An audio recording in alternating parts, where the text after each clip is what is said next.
Good afternoon. My name is Miriam Aliso, and I would like to welcome you to today's webinar, Stakeholder Engagement in State Performance Plans, Annual Performance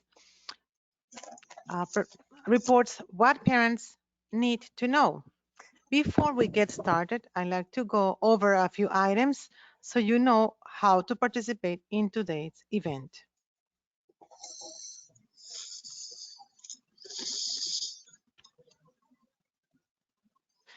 To the right of the GoToWebinar PowerPoint viewer is the GoToWebinar control panel.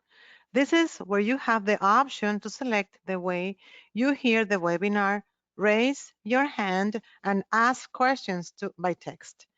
You have the opportunity to submit text questions to today's presenter by typing your questions into the Questions for Staff pane of the control panel. You may send in your questions at any time during the presentation. We will collect these and address them during the Q&A session at the end of today's presentation. You can also download the webinar slides on the GoToWebinar control panel. You will notice on your screen a screenshot of an example of the GoToWebinar interface.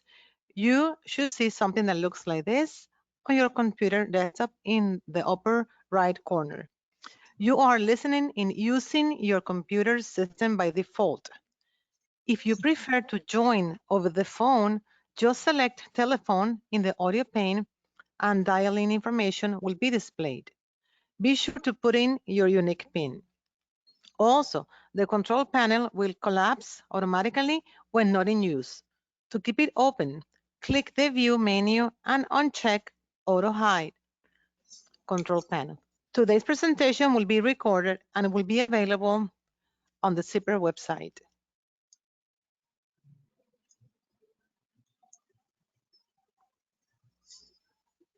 Now you have Carmen Sanchez who's going to introduce the topic. Hi, everybody. Hello, Parent Centers. Welcome to this webinar where we're going to be going over having Christine Pilgrim, a colleague, go over some of the changes in stakeholder engagement. As she presents the information, I want you all to think about how this can inform your work, not only with parents directly, but also inform your work with states and how you can support states as they gather more stakeholder engagement and fulfill the new requirements in the state performance plans, annual performance reports around this. So think about how this can be applicable to you. And we welcome questions. Like Miriam says, the questions will be addressed towards the end, and then we'll be able to get to that. So Christine Pilgrim, my colleague in the Monitoring State Improvement and Planning Division, is an assistant division director in that office, and she's been with the department now for I think a good 11, 12, maybe closer to 15 years. And more importantly, she's a huge fan of everything having to do with fantasy and sci-fi. So we have a lot to communicate about in addition to parent engagement when we're in the office. So without further ado, I'm going to turn it over to Christine to do the presentation. Thank you. Thank you so much, Carmen. It's a pleasure to be with all of you here today. Miriam. You can switch to the intro slide for Miriam. Mark.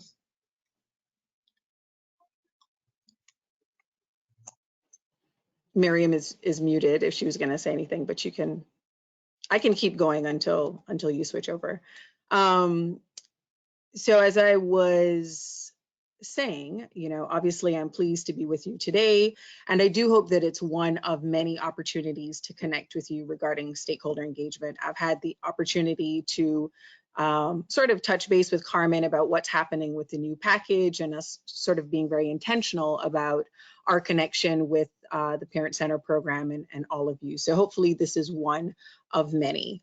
So while I will focus our time together on the changes to the new package that are most pertinent to you and to the space you occupy. I encourage you to be aware of all of the changes within the package, just for awareness, what we've changed in each indicator, because as you're called on and sort of having a more engaged role, we hope, moving forward in terms of working with states in target setting and thinking about improvement activities, et cetera, like your awareness of all of the changes would be helpful.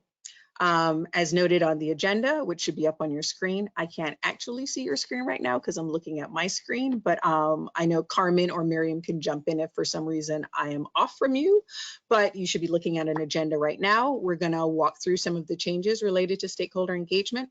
I am also gonna share a few resources with you, and then hopefully we have time at the end for some conversation around what you're thinking. I think Carmen framed it nicely in terms of things you can have top of mind and you can be thinking about as I talk, and that we'll have some time afterwards to discuss that. If for some reason, we get hot and heavy in the conversation and we run out of time and folks think there's still questions they have, I am sure that you'll be able to connect with Carmen. She'll be able to share that information with me, and we'll make sure we have a good mechanism to get feedback back out to you. So before we start and get into content, I really just wanted to get a sense of your awareness of the changes to the new SPP APR package. So Christine, this is Carmen. I think we're having a little bit of a difficulty having the slides on right now, and Miriam is trying to take care of it and show the correct slides. Yeah. So I can pause if while Miriam is figuring that out. I wasn't sure who was doing the poll, or maybe folks can put in the chat just sort of their awareness of the new package. We could sort of troubleshoot that way. We all love education, right? So we're all good at being flexible and pivoting when something is occurring with technology. Here we go. Here's your poll. So I'll give you a minute or two to respond to this. No judgment. Feel free to be honest. If you have no clue about, not aware of any of the changes at all, that is helpful information for us. Or if you're somewhat aware, you feel like you're kind of in the middle, or you're very aware of the changes. So far, we have about 50% that are somewhat aware, 47 not at all aware. Okay, and, that's helpful. A small amount, 10%, a little bit less, very aware. Okay, so then that means I have work to do, right? Like we've got some work to do to make sure that we're raising awareness to this. So 47, okay, that's helpful.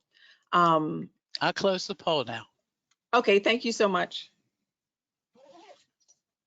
Miriam, if we go back to the slides, are we in a good place, or do I need to pause? Hold on one second. I transferred power to Maria. She's going to pass the slides. For some reason, it's not working for me. I'll wait for that to come up then. I can do it too, Miriam.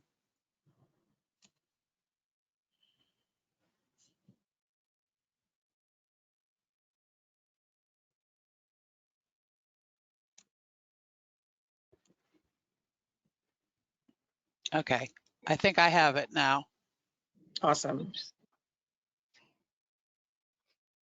So if we could go to the slide that has, oh, for heaven's sakes. Maybe not. What are you seeing? I am seeing your screen. So I'm seeing a PowerPoint. I'm seeing a slide up that says stakeholder engagement in the new state performance plan annual performance. You're seeing my screen, I believe, right? Maria's screen, I think. No, I'm viewing Lisa's screen. I'm viewing Lisa's screen. Oh, okay. Awesome. So if you can go to the next slide. I will do that. Come on, go along. Awesome. So Carmen and others, feel free to jump in just like you did if I'm talking at a mile a minute and y'all are not with me. So the FFY20 through 25 SPP APR package was approved at the beginning of October. I included the link on the slide where you can find both packages. So the one for Part B and the Part C. It's on our IDEA website. So the first SPP APR submission that is going to fall under this new package is the February 1, 2022 submission. So next year. There's some nuances within particular indicators in terms of timelines about when those indicators are going to hit, like when states will first have to report under new requirements, but I'll flag those for you as we go through. But ultimately, next year's submission will be under the new package. So I wanted to start our discussion today around changes in the measurement table and the SVP APR general instructions that affect both Part B and Part C, which we call typically cross-cutting changes, and then discuss specific changes in either package. You can go to the next slide. So I recognize that this slide and maybe the next one like break all PowerPoint 101 rules about how much text we have on there and probably the font size, etc. However, wanted this to serve as a resource to you, so we'll walk through it together fairly slowly. But I beg your grace in me breaking all these rules for PowerPoint. So when we look at the current language that's in the SPP APR, so through this year's submission, so this is what's included in what state submitted to us 2 days ago. The language was around stakeholder engagement in setting targets. The language was the state must describe its stakeholder input process in setting targets and describe the stakeholder input process if the state revised any targets from its last submission. So that's all it said. So what states gave us this year when we lay out in the instructions, here are all the things you have to tell us about as it related to that stakeholder engagement language. All we really said was tell us about your process in setting targets and describe your process if you revised any targets from last year's submission, which is very, very minimal, right, as you know. But in the new package, we really wanted to shift and create more intention regarding engaging stakeholders throughout the entire process. So I think sort of anecdotally and from what states report to us, some states just talk to their state advisory panel or their state interagency coordinating council when setting targets. And while critical stakeholders groups, right, to be sure, you're talking to just your state advisory panel and your SICC is not enough. We're wanting states to develop broad and meaningful stakeholder engagement processes with a variety of folks for the life of the state performance plan. So that's how sort of some of the thinking and how we got to the language that is in the instructions right now. So for the new package, which would hit for the 2022 submission next year, we say that the introduction of your SPP APR must include a description of the mechanisms for soliciting broad stakeholder input on the targets in the SPP APR, including and any revisions to those targets, and including the development and implementation of the SSIP, which is B17 and C11. But then it goes on to say, and this is a critical piece, right, that this description must include, and it has 4 sub-bullets under it.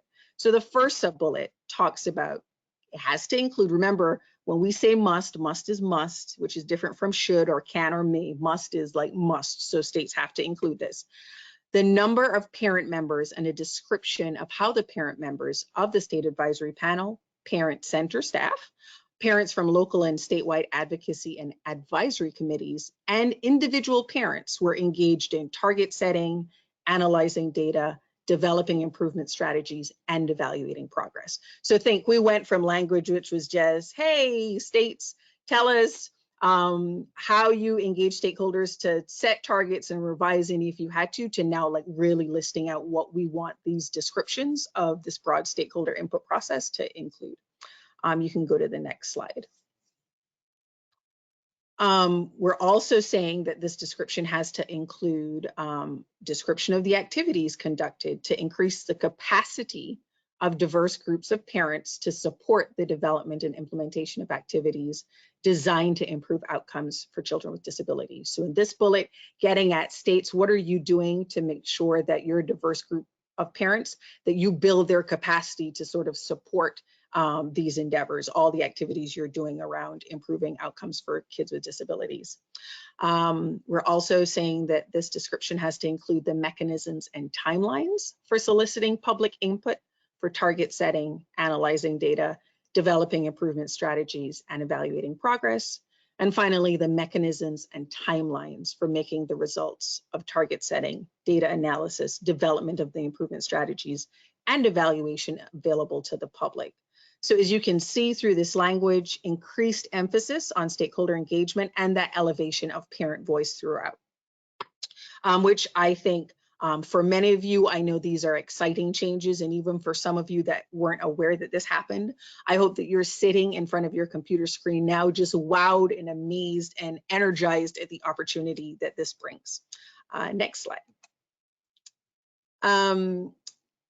So in terms of the SSIP, so C11 and B17, stakeholder engagement was a critical component of those indicators over the past few years, right? Like when you read the language of C11 and B17, throughout each of the phases of the SSIP, stakeholder engagement was woven throughout. And while the changes that are on this slide are fairly procedural in nature, right? So you might be thinking, why is she telling us this?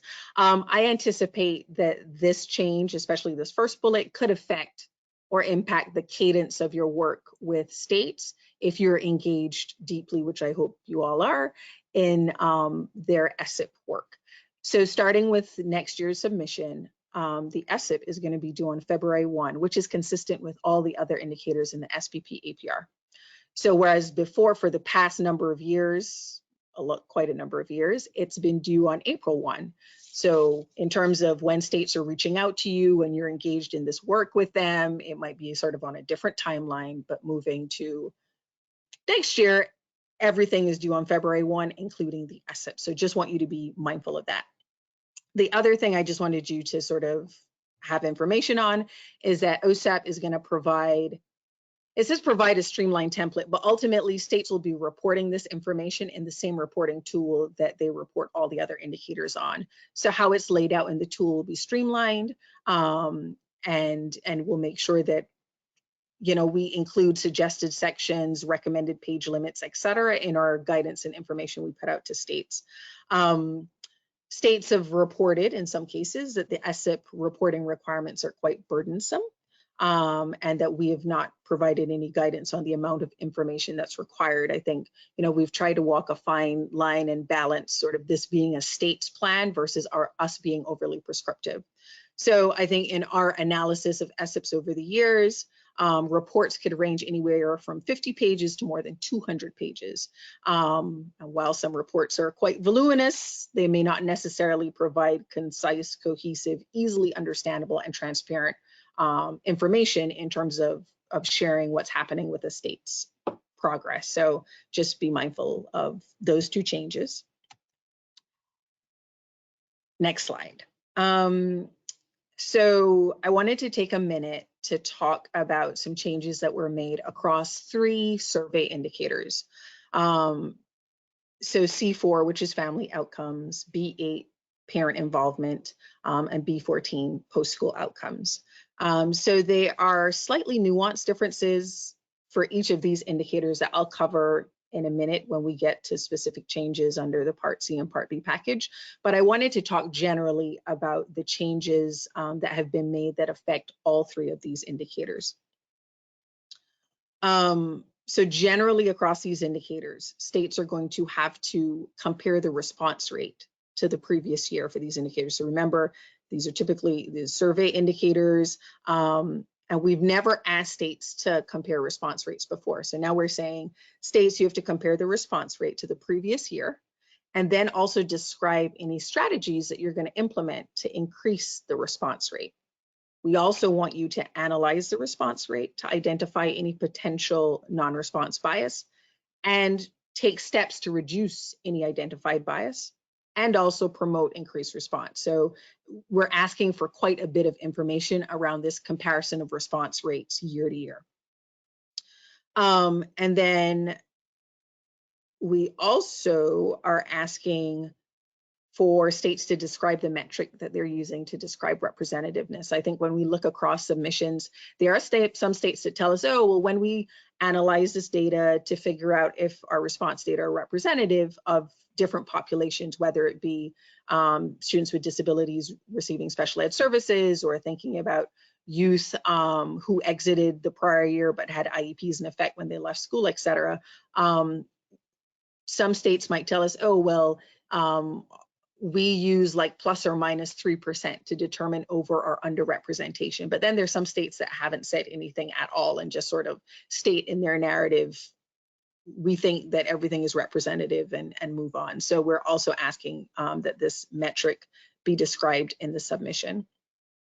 But then the sort of biggest change, not that these aren't all big changes, but this is the one that has certainly created quite a bit of energy, is starting with the 2023 submission for Part B. So that would affect B8 and B14, parent involvement, post-school outcomes. And with the 2024 submission for Part C, which is family outcomes, states must include race and ethnicity in its analysis of representativeness. So up until this new package, our language regarding demographic categories to include in the analysis of representativeness has said should. So states should include race, ethnicity, geographic location, age of student, et cetera. But this is the first time that we're saying must for a particular demographic category. So for these three indicators, while it's a different year in terms of when this hits online for folks, you must include race, ethnicity in your analysis. And something that was retained in the new package that is of importance to you, and I really want to flag, the language that we've had in previous packages has been retained in terms of under B8 and C4 that says that, and it shows under the instructions. So the far right column of your measurement table is down at the bottom of the indicator. It says that there's language about working with your OSEP funded parent centers in collecting data. So that language still remains. So just want you to know that in the new package that still exists under those two indicators as it did previously. Next slide. So now let's talk a little bit more about changes specific to each package that are, relevant to you. Next slide. So we just talked about C4, B8, and B14 sort of all together and the changes that affect all three indicators about this comparison of response rates, identifying any non-response bias, tell us about the steps you're going to take to increase response rates, tell us about your metric and race ethnicity. So want to go a little bit deeper into C4 for a minute. So up at the top of the slide, it has the current language for the indicator, which I won't read to you, but I will point out that in that last sentence, it says that's the should language I was just talking about. States should consider categories such as race and ethnicity, age of infant or toddler, geographic location. So in the past, this wasn't anything if some states collect this information and give it to us in their analysis, but some may not, and it wasn't a requirement. It didn't say states must, so if they didn't give it, then there wasn't that much we could do about it. So now remember, we've moved from should to must. And, it's always helpful to me when I'm thinking about these indicators and just sort of grounding myself in the foundational principle of IDEA, which is, to enhance the capacity of all parents to meaningfully participate in decision-making. So in the case of C4 is decision-making regarding their infants and toddlers with disabilities, and certainly what's happening with families writ large. We know that research and experience have demonstrated that decisions regarding infants and toddlers with disabilities can be made more effective by strengthening the role and responsibility of parents and ensuring that families of infants and toddlers with disabilities have those meaningful opportunities to participate in the education of their children and at home. I mean, this is sort of like preaching to the choir. You guys know this. You probably ground yourself in this every single day. It's just helpful always for me to anchor myself in that. So when we're looking at the change to reporting specific demographic categories and where OSEP is saying must, our belief is that to report high quality data, we believe states must consider race ethnicity when analyzing the extent to which the demographics of families responding are representative of infants, toddlers, and families enrolled in the Part C program. So that was the rationale for us changing the indicator instructions to include race, ethnicity in the list of demographic categories that the states must consider when determining representativeness of the survey responses received. As I mentioned a few minutes ago, race and ethnicity must be included in the state's analysis with the 2024 submission for Part C, which is different from Part B. Part C is 1 year delayed. But in addition to that required demographic category, states also have to have at least one of the following demographic categories, and there's a list on your screen. So socioeconomic status, parents or guardians whose primary language is other than English and who have limited English proficiency, maternal education, geographic location, and or another category approved through the stakeholder input process. So within that list, really want to highlight the option for states to include a category that's not mentioned here in our list of at least one of the following that could sort of come about and states could decide on through the stakeholder input process, which we have already sort of teed up in the instructions what we're looking for in terms of how states are meaningfully engaging their stakeholders. So want to flag that for you for C4. And we can go to the next slide. We're going to move on to part B now and talk about B8 and B14 just a tad more. So indicator 8, B8, parent involvement. Once again, I have the current language that was taken out of the instructions tied to this analysis of representativeness.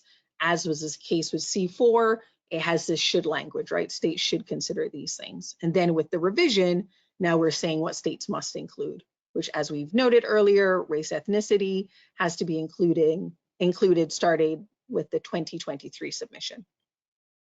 And then in terms of the demographic, the additional demographic category, also has a list like it did in Part C. List is slightly different because we're dealing with kids of a different age, of course. So thinking about at least one of these following demographic categories: age of student, disability category, gender, geographic location, and or another category approved through the stakeholder input process. So once again, the opportunity exists for there to be a demographic category that is chosen based on, you know, sort of and informed through that stakeholder input process. Next slide. I've been going like pretty quickly. That means we're gonna have lots of time to chat. B14. Some of the information on the slide in terms of what is currently in the package and what was revised might not sort of occupy your day-to-day space. So just wanting to hone in on the last bullet on the slide, which is, once again, remember, race ethnicity starting in 2023, and the list of other demographic categories that you have to choose one of are the same for 8 and 14. So disability category, gender, I lie. What's not in B14 but is in B8 as an option is age of student. That doesn't exist here, but everything else is the same. Disability category, gender, geographic location, and one other category approved through the stakeholder input process. You know, as is the case for all of them, right? C4, B8, B14, this piece about high quality data and OSEP believing that high quality data means data that accurately represents these populations. So whether it be, in this case, the demographics of youth who are no longer in secondary school and had IEPs in effect at the time they left school, or a B8, students with disabilities receiving special education services, or for C4, those enrolled in a Part C program. We believe you have to include race ethnicity for us to be moving towards this high quality data. And that's like it, right? I listed a few resources here from the bottom of the list up. There's a link, it's hyperlinked for all of the OSEP state leads who work in my division, the Monitoring and State Improvement Planning Division. So if you wanted to know who worked with a particular state that you're oriented to, the link will take you right there. The second link is the link to our IDEA website that houses all of our state determination letters and all of the APR documents. Right now, they're listed from 2014 to current, 2020 being current because we haven't gone through the process yet for 2021. And then the top link is for our universal TA document that we issued probably maybe it was last month, a few weeks ago, maybe about 3 weeks ago, regarding the new package. So there are a number of questions states have raised that we respond to in that. I wanted to share with you, we anticipate that's going to be a living document and we will keep updating it as time goes on. I will flag for you and say that the stakeholder engagement piece has created quite a bit of energy out in the field. And we know that we're going to have to do a lot of work to provide guidance to states, and also working with our TA centers and hopefully you to make sure that we're sharing that information. and supporting states in that space. I think the next slide is like, hey, do you guys have any questions? What would you like to share, etc.? Or we can engage in conversation around. If all of you are quiet and feel like, oh my gosh, Christine answered every question I could possibly have, which I would not believe, I probably have a question for you guys. So, Yeah. Hi, Christine. Somebody would like to know if the links are live. Yes, yes. Okay. I think you should be able to access them in the PDF. I mean, I haven't tried, but yes.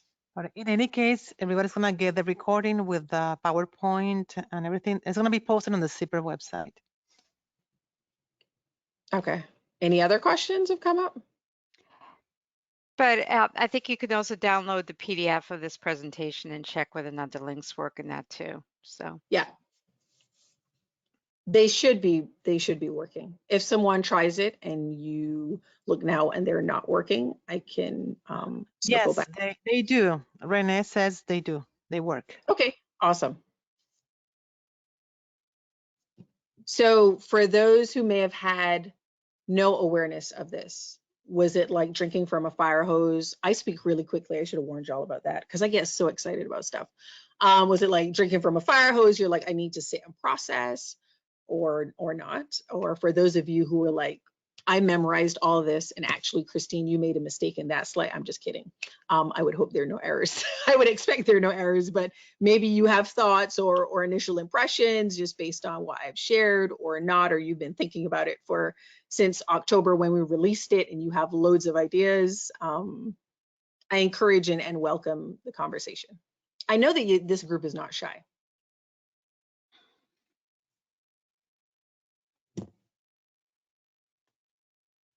If not, remember, I have a question saved for you guys.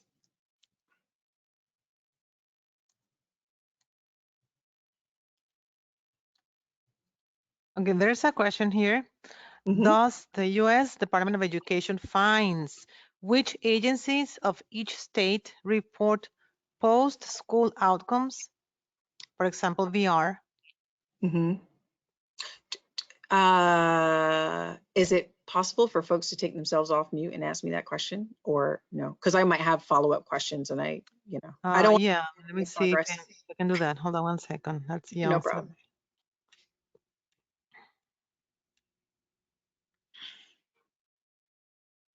Yeah, I can do that. Okay. Mute. Okay. Hi. This is Young Sobe. Hi, how are you? Fine, thanks.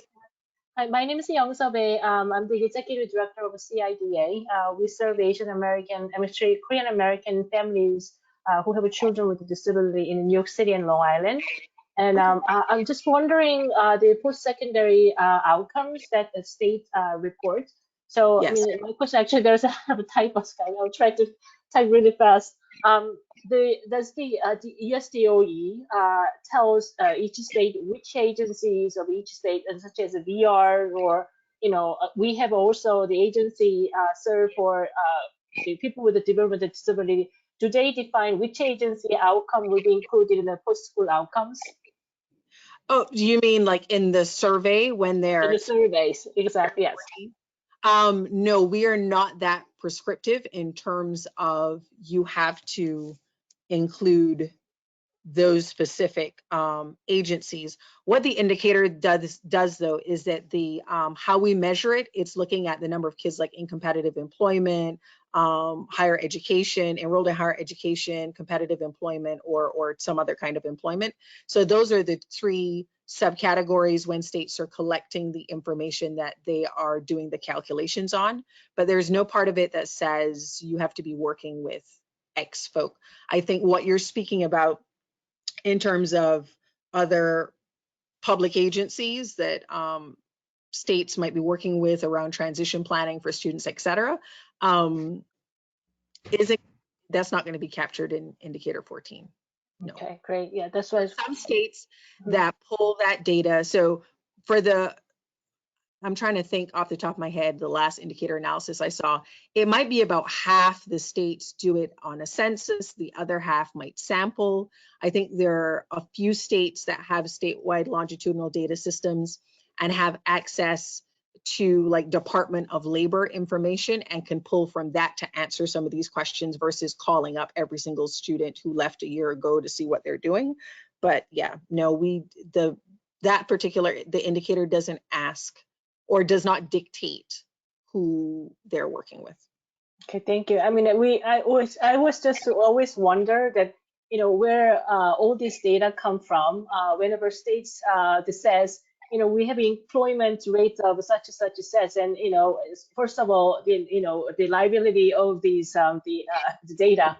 Okay, so sometimes we don't really see happening in around ground level, but you know, there's a lot of discrepancies what state describes as a, you know, the employment rate of the people with the disability. So I just kind of wondered where all this data will be coming from.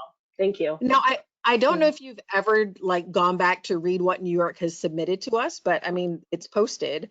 So you could pull up indicator 14 to see what they have said about kids who had IEPs in effect at the time they left school. And remember, they would be looking at kids who've been out of school for a year to pull this data to see what they've been reporting in terms of those kids with disabilities and what they're doing post high school. So you can always take a look. I encourage you to go look and see what states report because it is posted publicly available. Yeah, thank you very much. No problem. We have another question, and it is, what is the nature of the concerns you are hearing from the state education agencies about the stakeholder input requirements? What type of guidance are you offering them? So, so far, things I've heard anecdotally have been angst around those 4 sub-bullets and what we're asking. Like, are we expecting that it was a parent on each of those different sort of associations we listed out in that first sub-bullet? Is it that, you know, when we talk with I think it's the second sub-bullet that talks about building the capacity of diverse groups of parents to be able to engage in the development and implementation of activities, et cetera. Like, what would we be expecting the SEA to be doing to build the capacity of these parents? Like, it seems pretty monumental to them. I think that,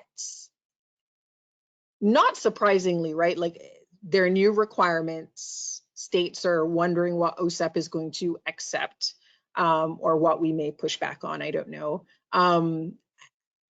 However, I think there's probably more angst than is necessary. That's not to say that states are in various places, I believe, right? Like there's some states that might have pockets of doing some of these things really, really well, and then others not so much. But I think there's a lot of anxiety. There's a lot of anxiety. I think also depending on the relationship a state may have with their PTI, for example, like sort of, we all hope everyone has wonderful relationships, but then sort of what does that mean when you're engaging in this space, or maybe may not have what they consider to be the best relationship with other organizations, I think. But then that's where I think you guys bring a certain value to the work, and us being able, and I say us like big us, big we, right?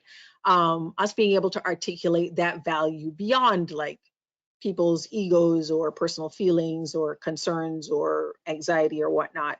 And this is really about kids and what's going to happen that's best for kids, and how we can all bring our resources to bear and our good thinking to bear around doing that is what we want to move toward. So I think those are the biggest things, like sort of, like I got an email today, and we'll be putting out something. I have something on the calendar next week. We're meeting internally to talk about some of the weedier questions we've gotten, right? Like, suppose we've been meeting targets on this, then like what level of engagement would you expect here? I mean, things that are extremely weedy and not sort of sticking to the intent of the language, which is we want states to have a more meaningful and intentional process beyond just giving, if we're like, here are our targets, guys, say yeah or nay and keep it moving. Like that you're having these thoughtful and deep discussions about targets, revising them, but not only that, then also thinking about how you're developing activities, how you're evaluating what you're doing, how you're implementing certain things. Like,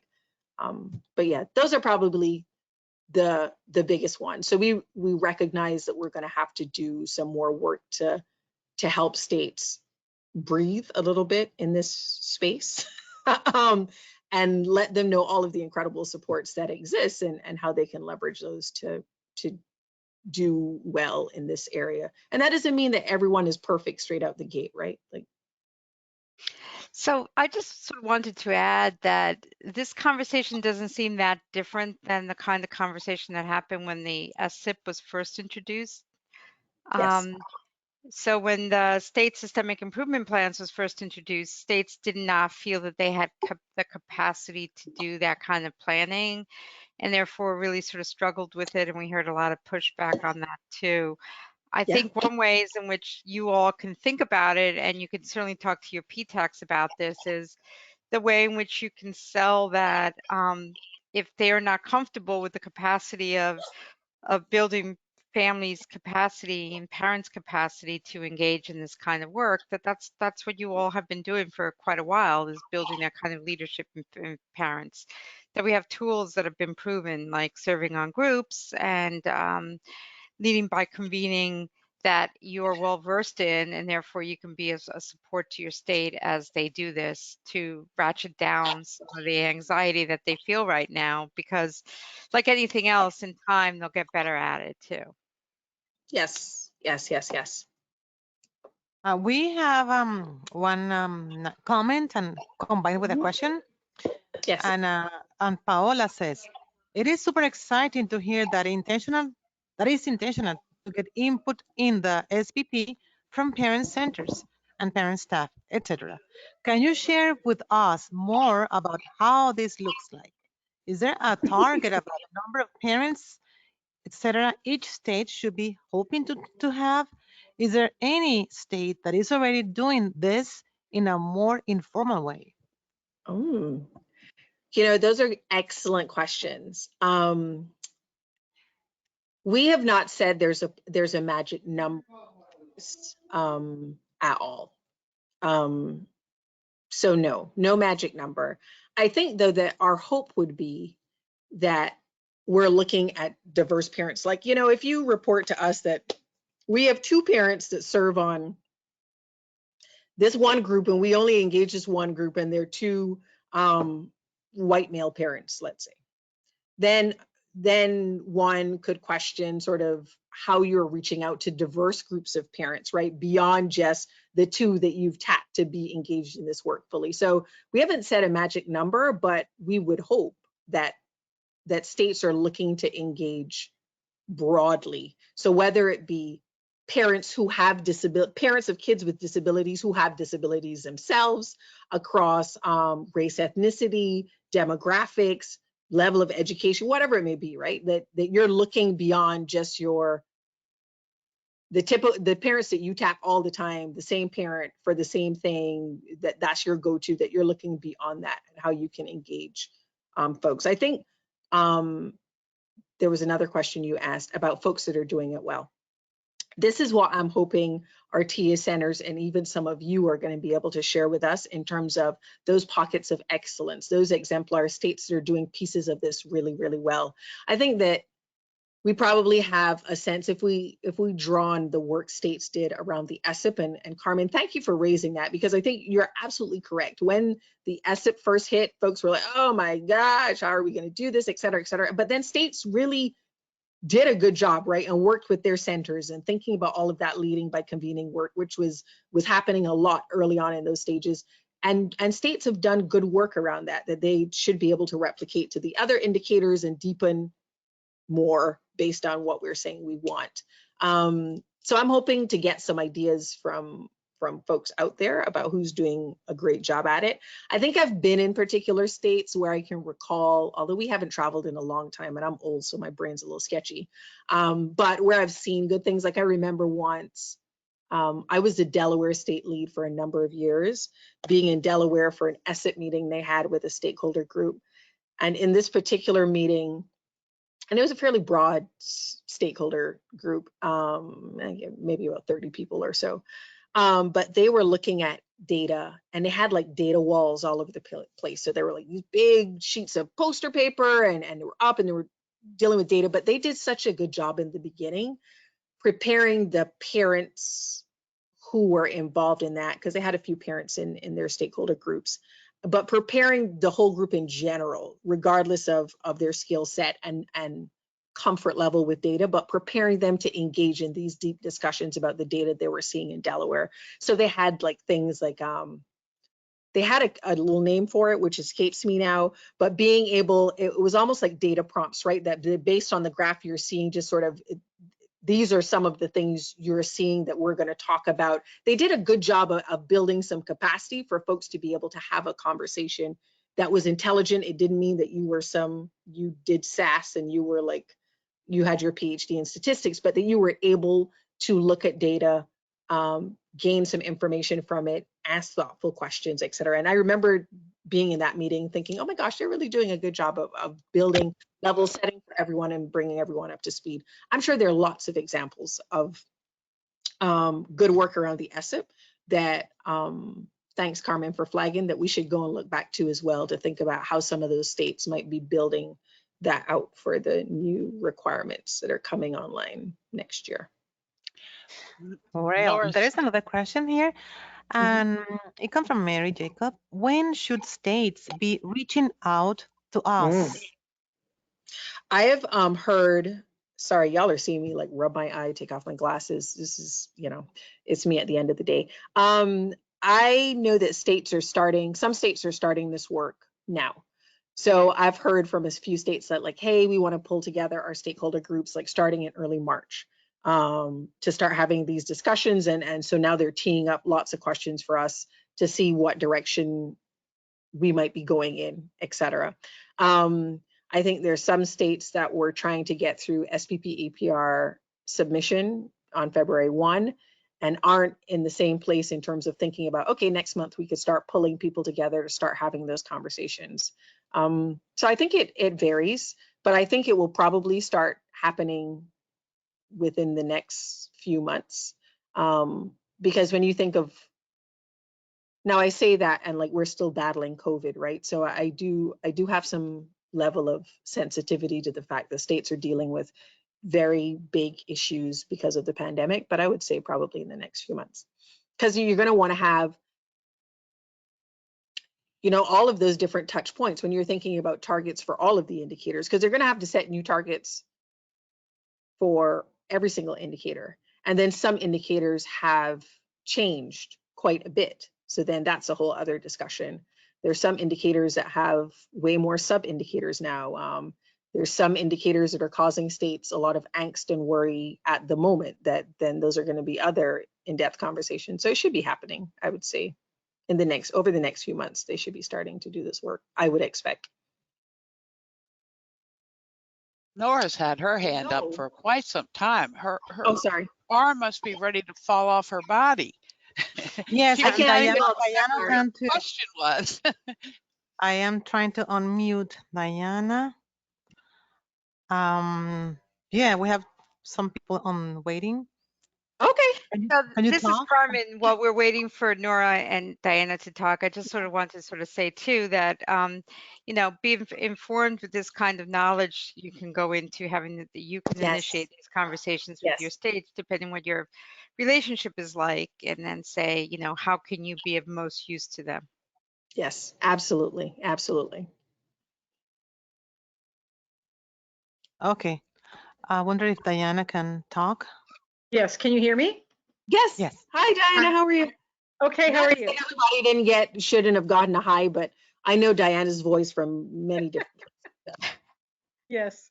And I love your voice. And you know, you and I are the only two people I know who say y'all. So I know, right? I'm from Barbados, which is not, we don't say y'all in Barbados. I don't know how I picked that up on the East Coast. I don't know, but yeah, I do say y'all.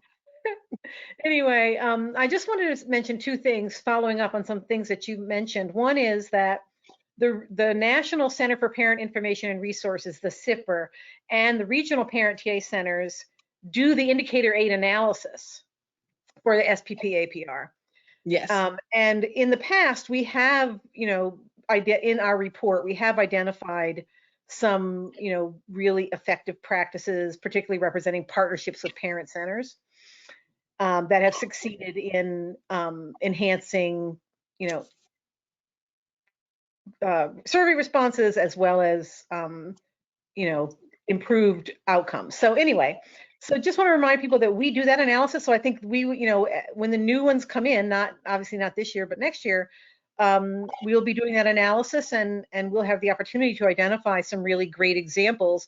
Specifically, I mean, now, especially since it has to be so specific, because before it could be so general. You could find specific information in one state or territory and not in another. So that was the first comment I wanted to make. And then the other comment that I wanted to make is that it's so wonderful to actually have parent centers, parent center staff mentioned. Yes. And I just want to kind of reiterate, and I'm just like you say, you're preaching to the choir. I know talking to you, I'm preaching to the choir too, but it's so different to have a representative from a parent center and not just a parent, because as parent centers, we're talking to thousands of parents, and the whole range of parents, with all the different types of challenges that parents face, and so when the parent center is involved, then there are many voices of parents that are brought to the table, and it's much more likely that the systems and improvement plans that are developed are actually going to address problems that the kids who have the worst outcomes face. So it's just this past guidance, the Maternal Child Health Bureau finally put family-to-family health information centers specifically in, which was great. And so now it's great to have parents that are specifically in here. Thank you so much. We really appreciate it. Absolutely. Nora, you are unmuted now.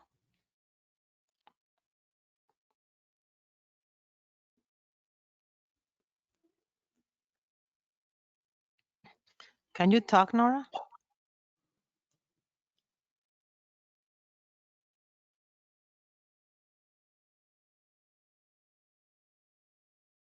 Okay, while Nora she's self-muted according to the panel. Yeah. Well, Nora unmutes. There is not a question, but a comment for Christine. A couple of years ago, we did it for early intervention in New York State, not in collaboration of any parent center, but with the program that is funded by New York State BEI, Early Intervention Partners Training Project. Exactly what she described a moment ago in the Delaware case. Yeah, so she wanted to let you know that. Oh, Christine, this is wonderful. The My colleague, who has been my colleague for many years and is the family engagement lead in MSIP, Jennifer Miley, is on listening in, and she's also the New York State lead. So I know, and has worked with New York for many years, the Part C program, and I know that her heart is warm and singing right now as she's listening in on the call that you flagged the work happening there. I know that New York Part C typically does quite a lot of work. I remember I've been on some calls with them and I always think, oh my gosh, they definitely keep you on your toes, ask such thoughtful and deep questions. So thanks for sharing that, you guys have been in this space and doing that kind of work as well, and certainly are a good example of that.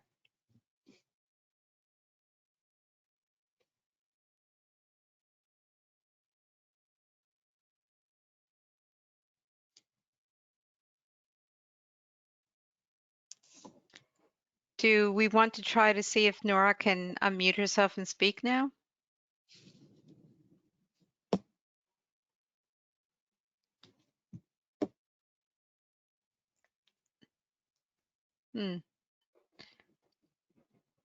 Nora, maybe you can type something into the questions of the chat.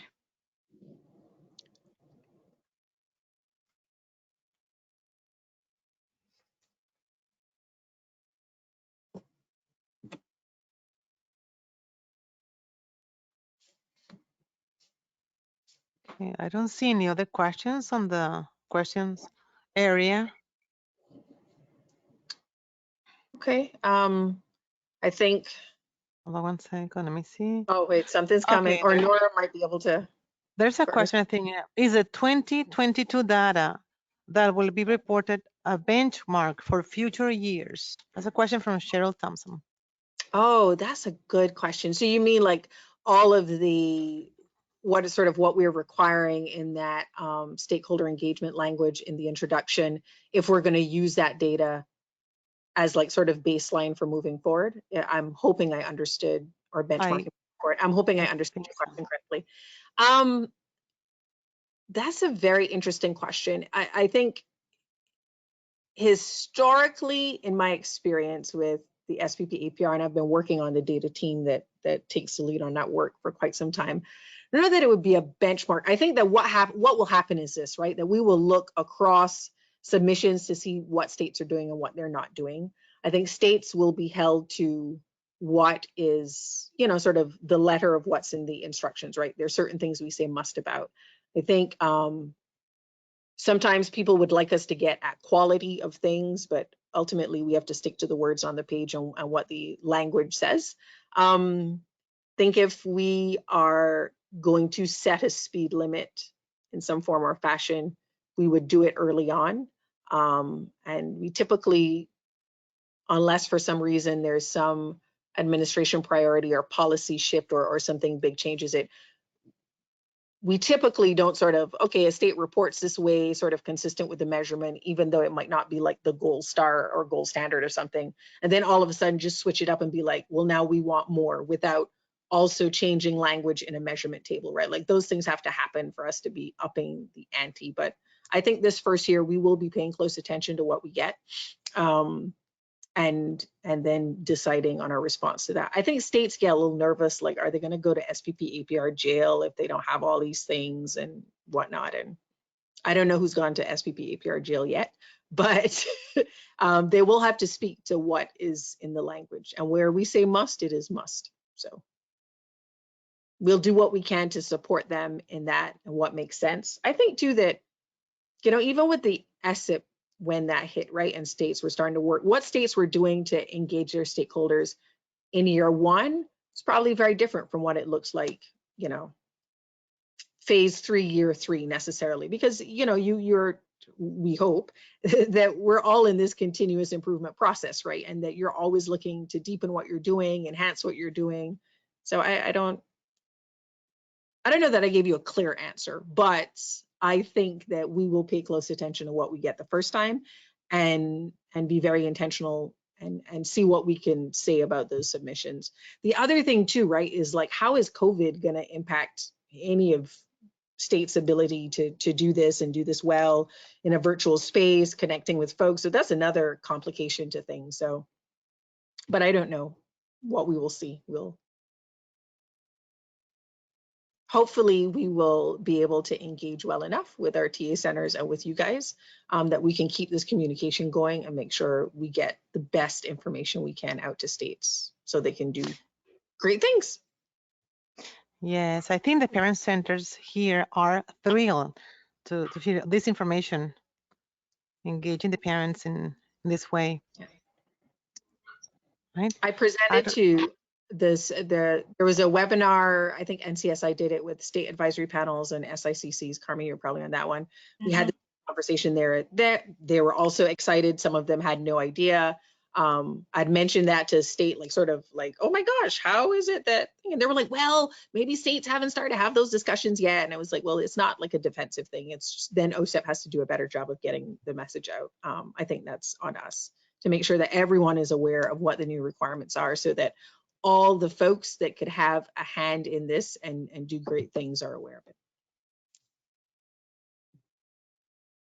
That's And excellent.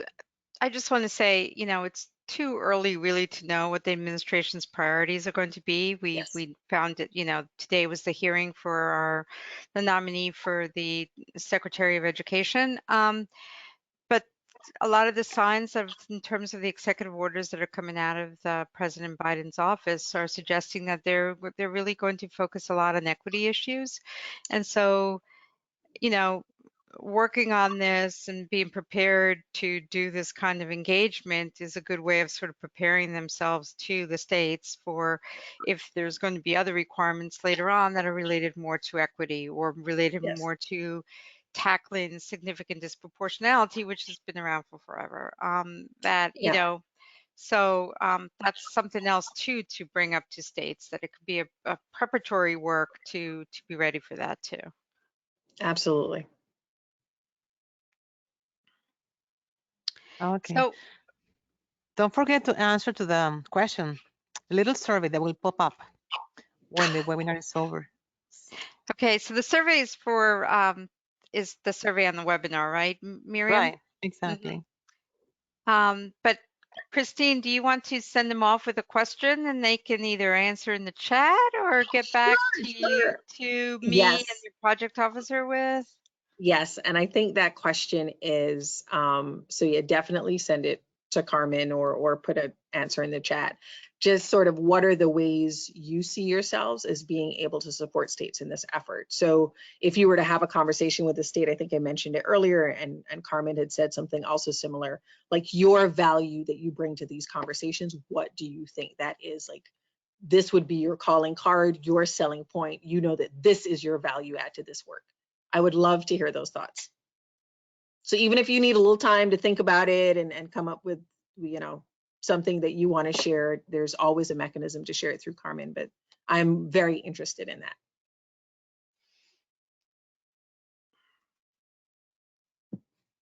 And talking about COVID, and I was thinking about this also, but then I was reminded of it. There's some challenges associated with it, but on the other hand, some parent centers have found that it's increased parent participation Awesome. because you don't have to take care of, childcare might be a little bit easier to do.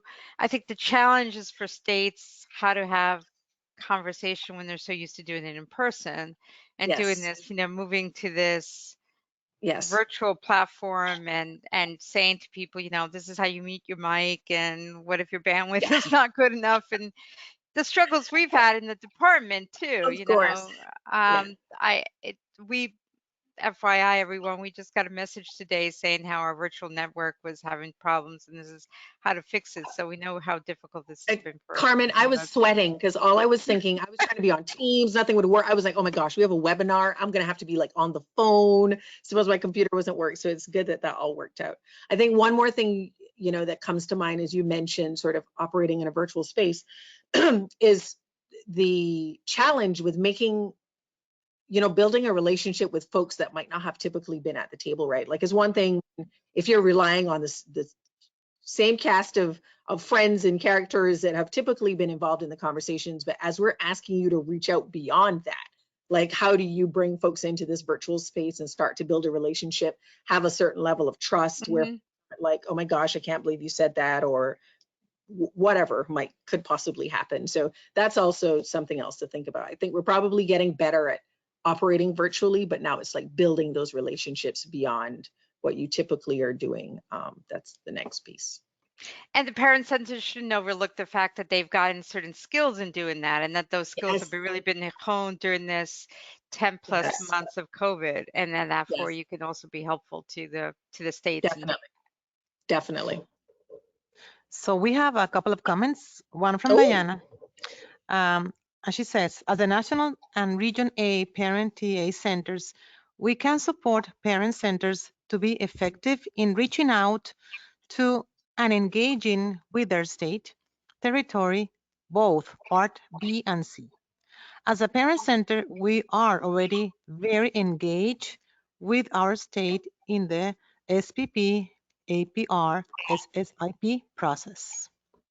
Awesome. That is Diana. And Renee, Everett Sanson, she says, this is another amazing opportunity to share the collective voice of more family voices that may not have been heard before. There are, many comments like that. Okay, good. Can you share them with me after? Yes, right? Yeah, I can get them out. Yes, thank you. Yeah, parent centers can coach parents in how to be heard via these virtual platforms. The data we collect, especially now looking at implementation signs, can go a long way in providing information for the SPP team in the state. In addition, the way we learn how to respond to what we find using IS can be helpful in addressing issues that may be found in developing the SPP. Yeah. Another one, lots of ideas for empowering parent and student leaders in our states to be real partners in state improvement decision making. This is from Deborah. Love the student piece. Love that. So I think we're going to thank Christine for her time here and close it out. And then again, keep sharing your ideas, and then we'll pass it on, and we'll see if there's an opportunity, maybe as things go on, to have another opportunity to speak with Christine and some of her other colleagues in MSIP around this issue too. So stay tuned for that. I know we're going to go to the evaluation after that, but I'm going to put a plug in for Friday. You all are going to get sick of me. You'll get to see me again because we're going to have the performance measure webinar. So please be on it. And with that, again, I want to thank Christine and thank also SIPR for their wonderful support for the webinar, Miriam and Maria and Lisa throughout all of this. Thank you, everybody, and have a great day. And you want to pull up the survey, Miriam? Yeah, it's going to pop up automatically when they we close the webinar. Okay, Yeah. great. All right. Thank you, everybody. Thanks again, Christine. Take care Bye. now. Thank you, Bye. Christine.